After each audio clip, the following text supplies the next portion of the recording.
સિરવાડા ગ્રામ પંચાયત કચેરી ચૂંટાયેલા સરપંચ શ્રી જોશી ભાયરામભાઈ રૂપરામભાઈ ગામ લોકોને પાક નિષ્ફળનું સર્વે કરાવી વળતર આપવા કરાઈ માંગ। સિરવાડામાં ભારે વરસાદને કારણે ભરાયેલા પાણી ખેડૂતોને થયેલ પાક નિષ્ફળ જવાની સેવાઈ રહી છે। ભીતી કાંકરેજ તાલુકામાં ઠેર ઠેર ભરાયેલા પાણી બાબતે મામલતદાર અને કાંકરેજ તાલુકા વિકાસ અધિકારી શ્રીને કરાઈ લેખિત રજૂઆત તેવું સ્થાનિક લોકો કહી રહ્યા છે। બનાસકાંઠા જિલ્લાના કાંકરેજ તાલુકામાં પણ તારીખ 7/9/2025ના રોજ સતત 20 કલાકથી વધુ વાવાઝોડા સાથે વરસેલા પુષ્કળ વરસાદ જેને કારણે ખેતરોમાં પાણી ભરાઈ ગયેલા છે અને વાવણી કરાયેલ પાક ઘાસચારો વગેરે નિષ્ફળ ગયા છે।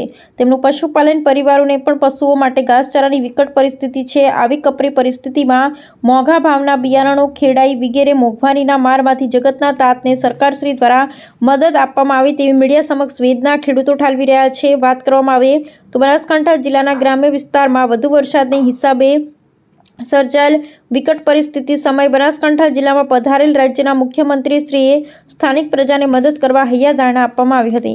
અહેવાલ રામજીભાઈ રાયગુર, કાંકરેજ, બનાસકાંઠા। ગત ઉનાળા વર્ષમાં ઉનાળુ બાજરીનો પાક નિષ્ફળ જવાથી મગફળી, બાજરી, જુવાર બધું સાવ સડી જતું પાછળનો વરસાદ થવાથી બરોબર। પછી ચોમાસુમાં એરંડા, મગફળી, કપાસ, જુવાર આવું વાવેતર કરવામાં આવ્યું બરોબર। તે છતાં વર્ષથી 5, 6 અને 7 તારીખે વરસાદ વાવાઝોડું આવવાથી બહુ નુકસાન કર્યું છે।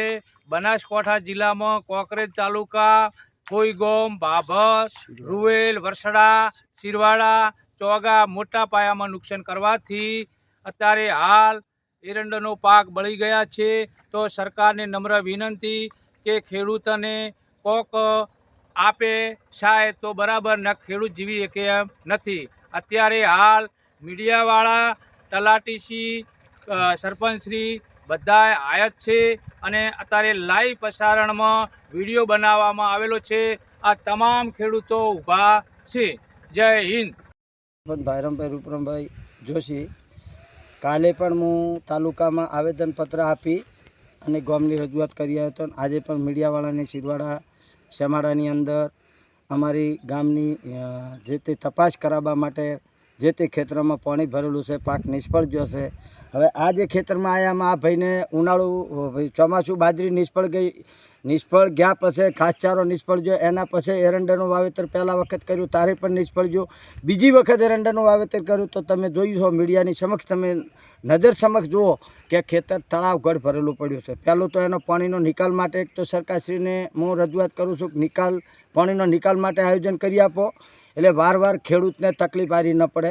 બીજા નંબરમાં આ ખેડૂતને આવા કઈ ખેતર મારા ગામની અંદર પડ્યા છે પાણીથી ભરેલા, તો મામલતદાર સાહેબ, તાલુકા અધિકારી, જિલ્લા અધિકારી તમામ અધિકારીઓને નમ્ર વિનંતી કે મારા ગામને જે ખેતીનું નુકસાન થયું છે એની વળતર ચૂકવવા બાબતે હું વિનંતી કરી અને સરકારશ્રીને અરજ કરું છું।